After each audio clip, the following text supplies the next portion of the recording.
So we're in an infill market now. So infill means you look at all sorts of different product types and think through highest and best use. I feel like that also speaks to having the different disciplines over there. You can look at those different things where a mall may not be pure distribution. The neighbors won't want that, but maybe between the three of you and your powers combined, you can figure out sites. So what would you say are kind of sites you're looking at, just in like the style of sites or the different ones that are kind of on your radar right now? Right. No, it's a great question. I just read an article where Prologis just closed on the Richmond Mall up in NorCal. Prologis doesn't do multifamily, Prologis doesn't do retail, but they know that they can get some logistics on there and keep the Walmart that's existing there and redevelop and maybe entitle some of the residential and retail and spin that off to developers, and you get to keep what you want. And that's the name of our game on the infill moving forward. We bought the Santa Ana project from ITT Cannon.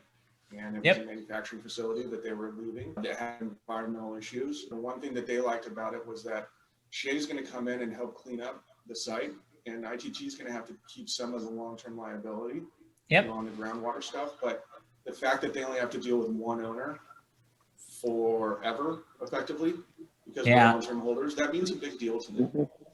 Instead of maybe having to do it to a developer that knows that they're going to spin buildings out to the invest or users or lease it up and then sell it out as a stabilized project.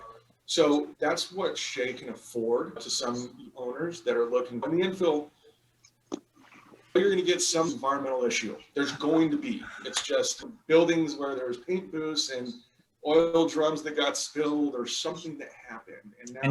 And standards are becoming stricter and stricter too. We're reviewing a project right now that we're trying to tie up in the infill area, and they received an NFA back in 1997, the water board.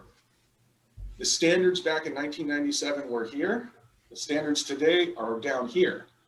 When you go and get a loan, your lender's going to sit there and say, hey, yeah, I understand you got an NFA back then, but we need it to be updated because we understand those standards, and we need to make sure that our liability is capped.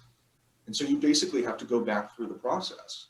When you go you tell owners that, and they're sitting there going, but I've got this piece of paper. And you're like, I understand.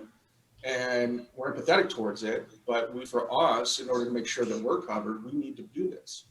So there's a bit of a hand-holding process, but having that understanding of that process gives that owner and seller some ease